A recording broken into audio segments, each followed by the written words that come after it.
Sega! Sonic Team.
Na hát sziasztok, én Dani vagyok, és itt a Sonic Adventure végigjátszásomnak az első része.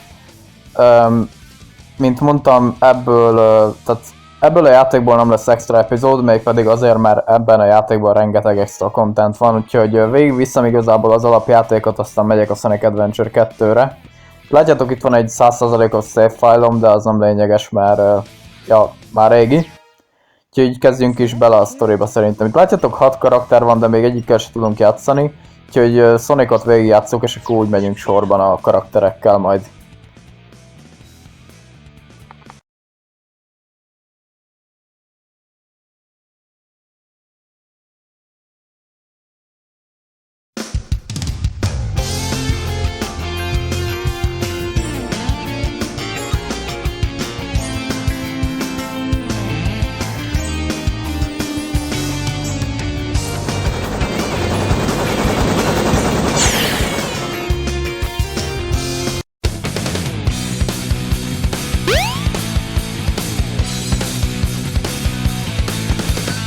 Oh yeah! This is happening!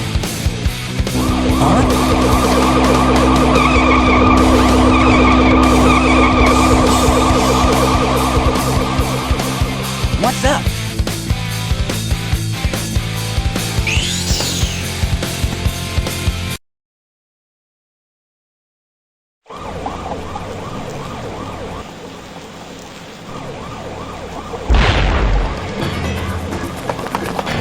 Completely surrounded!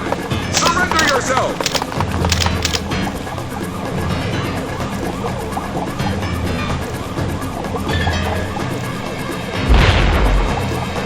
Lock on target, men! Ready? Fire!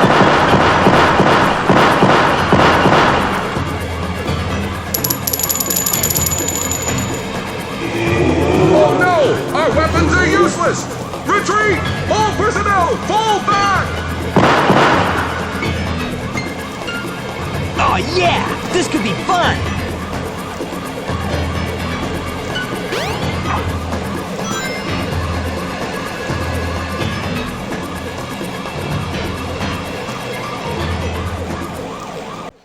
Na, és a játék egyből egy boss fight-tal kezdődik, amitől nem kell megijedni egyébként. Rohadt egyszerű a dolog. Tudom, hogy furcsa az, hogy egyből egy boss fight-tal kezdődik egy játék. Általában nem ezt szokták csinálni sehol. De olyan egyszerű az emberünk, hogy 3 ütés és meghal, úgyhogy nem probléma. Egyébként azt elmondhatnám így a Sonic Adventure-nek egy csomó bossáról, hogy így tök egyszerű. nem is kell nagyon odafigyelni. Talán a későbbi boss fightok azok lehetnek kicsit nehezebbek, hogy nem tudod hogyan kell legyőzni őket, de azon kívül rohadt egyszerűek. Illetve még egy dolog, amit el szeretnék mondani, az az, hogy nem fogok mindig bekussolni a cutscene-eknél, ugyanis, hogyha éppen mondok valamit, vagy beszélek valamiről, akkor nagyon nem szeretem így magamat félbevágni, és az a helyzet, hogy ebben a játékban rengeteg a cutscene, tehát most 45 másodpercig játszottunk, és most megint cutscene lesz, de most csak azért sem fogom befogni a pofámat.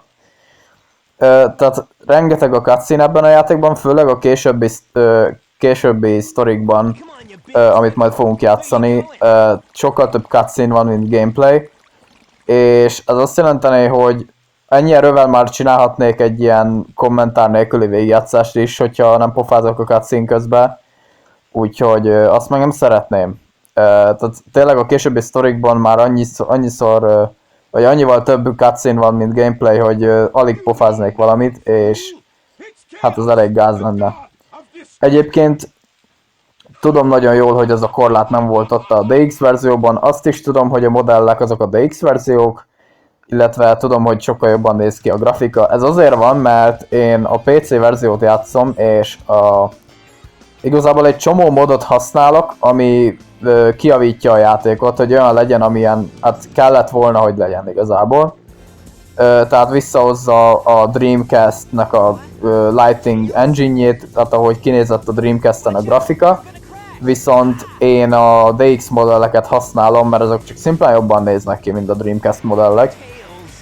És igazából ennyi, meg nyilván ilyen textúrajavítások, átlátszóságjavítás, a hangmixelés az jobb, szóval már nincsen az, hogy rohadt hangos a zene, aztán Sonic-ékat meg nem hallod. Mondjuk úgyse fogjátok hallani, mert pofázok, de tényleg mindegy. Viszont tényleg egy csomó modot beleraktam, ami így kijavítja a játékot, és akkor így most azt a Sonic Adventure-t játsszuk, ami igazából a lehető legjobb Sonic Adventure-t játsszuk. És itt vagyunk az első pályán, az Emerald Coast, ez az egyik legikonikusabb első pálya az egész Sonic szériában. Tudom, hogy a Green Hill ikonikusabb, csak annyira utálom már a Green Hillt, már annyiszor újra lehet használva, én örülnék egy kis Emerald Coast visszahozatalnak. Bár mondjuk a Sonic Adventure 2 első pálya sokkal jobb, de ez se rossz. Egyébként érdekes dolog ezzel a hullámmal itt, hogy ezt a DX Conversion hozta vissza, vagy hát ez a külön mod, amit beraktam, ugyanis ez a Dreamcast verzióban volt ez a hullámeffekt, de viszont a DX-ben nem. Ott csak a vizet így fölle mozgatták, és az volt a hullám, és ez így nagyon ronda volt. Látjátok, itt tényleg így fölmegy így a sziget felé, meg tényleg hullámzik. Én csak azt nem értem, hogy miért vették ki a Gamecube verzióból azt a hullámmodellt, mert nem hiszem el, hogy a Dreamcast erősebb volt, mint a Gamecube. Tehát, hogy így értitek, tehát hogyha a Dreamcast-en el tudod futni ez a hullámmodell, meg az a minden, akkor nehogy már a Gamecube-on ne fusson el. De lehet, hogy csak, mert mondjuk az Adventure DX se volt valami hű de jó port egyébként. Tényleg erről akartam beszélni, hogy most ugye nagyon trendy dolog megint, hogy a Sonic Colors Ultimate-et mindenki szidja meg minden. Én szimplán azért nem szereztem be még, mert nekem megvan a Wii-n a játék, de a lényeg, hogy mindenki mondta, hogy a Sonic Colors Ultimate az mekkora egy szar port volt. Nem mondom, hogy nem az egyébként, tehát tényleg tele van buggal meg minden, de minden egyes port vagy remaster, amit a Sega csinált, az egy nagy rakat fos. Tehát, hogy így a Nintendo sokkal jobb ilyen szempontból a remasterekben, még akkor is, hogyha csak annyit csinálnak, hogy átcseszik 1080p-re a textúra minőséget, meg a kép minőséget, meg 60 FPS raknak bele, mert abban legalább nincsenek ilyen hibák, de a Sega soha nem volt jó így a remasterekkel, és ez a Sonic Adventure játékokra is igaz. Több dolgot csesztek el, meg több bugot generáltak a remasterekkel, mint amit kijavítottak. És igazából ez a helyzet minden egyes Sega porttal, úgyhogy nem tök fölösleges azon sírni, hogy most a Sonic Colors Ultimate az mekkora egy fos, mert minden egyes Sega port egy fos. Tehát, hogy így. Azért vannak a modok, hogy kijavítsák ezeket a hibákat, aztán megkap tényleg a lehető legjobb módját annak, hogy játszass a játékkal. Egyébként a Sonic Adventure 2-t is szarrá modoltam, hogy olyan legyen, amilyennek tökéletes. Én ezt már mondtam pár éve, hogy én minden játékot a lehető legjobb formájában akarok bemutatni, és ez igaz lesz a Sonic Forces-ra is. De igazából ennyi, de az majd úgyis később jön, úgyhogy arra még várhatunk egy jó időt. Egyelőre most itt vagyunk a Sonic Adventure-rel, és Tails elmondta nekünk, tényleg figyeljetek a cutscene-ekre, mert elmondják, hogy hova kell menni. Ez az agyamra ment mindig, amikor nézek ilyen végigjátszásokat ebből a játékból. Szidják a játékot, hogy nem tudják hova kell menni, de nem figyelnek oda a cutscene-ekre, amikor Tails tisztán elmondja, hogy a vonatra kell menni. Nem akarok senkit tényleg szidni, de a Game Grumps-ra ez főleg igaz. Többször volt olyan, hogy már fogtam a fejemet, hogy ember elmondta a cutscene, hogy mit kell csinálni. És szidják a játékot, hogy nem mondja el. De ja, igazából így ennyi. Ennek a játéknak több hub worldje is van, nem csak a Station Square, meg ugye egy hub worldben több szekció is van, úgyhogy mondhatni egy ilyen prototípus open world, de nem igazán csinál sok mindent ezekbe. Vannak collectible cuccok, meg vannak ilyen titkos helyek, meg Chow Garden, meg ilyenek, de úgy nagyon más nem tudsz csinálni a hub worldben. Úgyhogy ja. Viszont itt van Eggman, és Mystic Ruins annyival jobban néz ki a Dreamcast textúrákkal, hogy ez nem igaz.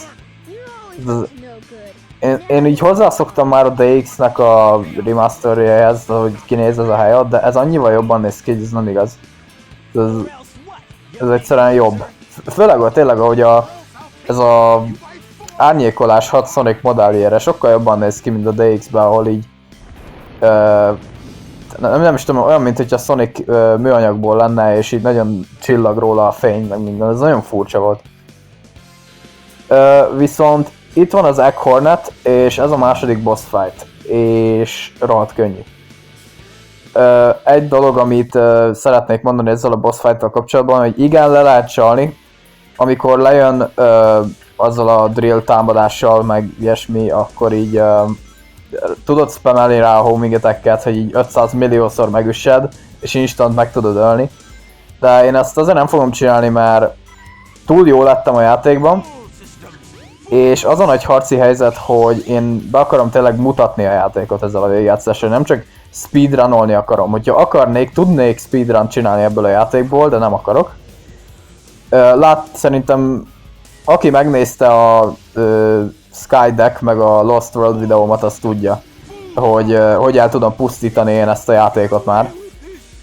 De ez a végigjátszás nem arról szól, hogy én hogyan töröm össze a játékot a speedrun stratégiáimmal, hanem arról, hogy a játék hogyan játszódik az átlag embernek, úgyhogy én megpróbálok átlag ember módjára játszani. Úgyhogy nem fogom összetörni a játékot, ne aggódjatok. Viszont lényeg a lényeg, hogy ennyi volt a boss. Tényleg a bosszai ennek a játéknak rohadtul könnyűek, kivéve az utolsó pár darab, bár azok se vészesek. Úgyhogy a bosszokról nem fogok tudni sok mindent mondani, mert tényleg ilyen kevesebb mint 1 perc alatt le lehet győzni majdnem az összeset. Úgyhogy ja, ez van. Viszont én soha nem értem, egyébként az a cutscene, ez rohadt szarul van meganimálva, még Adventure standardhoz is, mert itt még úgy csinálták az animációkat, hogy nem voltak rendesen meganimálva, mint az Adventure 2-ben már, hanem így tehát voltak pre-made animációk, amit ugye előre meganimáltak a játékhoz, és úgy vannak megcsinálva, hogy scripttel így előhívják az animációkat, meg minden. Sokszor nem néz ki rosszul, de ebben az egy cutscene-ben valami iszonyatosan szarul csinálták meg, és ez sajnos így a moddal sem néz ki jobban. Ez így lett meganimálva, ezzel nem lehet mit csinálni. De ja. Egyébként itt Eggman, mint látjátok, elmagyarázza, hogy Chaos, mikor megesz egy Chaos Emeraldot, akkor erősebb lesz, bla bla bla. 7 Chaos Emerald, akkor izmos lesz, mint az állat, és el fog pusztítani mindent. Ennyi a lényeg, igazából amit tudnunk kell egyelőre. Hogyha olvassátok a feliratokat, miközben én itt pofázok, akkor úgyis látjátok, hogy miről van szó. Kivéve, ha nem értetek angolul, akkor szarügy, personal problem, de ez van. És igazából itt fejezem be az epizódot. Körülbelül ilyen hosszú epizódokra számítsatok egyébként, ilyen 15-20 percesekre, mert körülbelül ilyen hosszúakra akarom csinálni őket. Lényeg a lényeg, hogy a következő epizódban itt elmondja, hogy követnünk kell Eggmant, és majd a következő epizódban találkozunk. Na, sziasztok!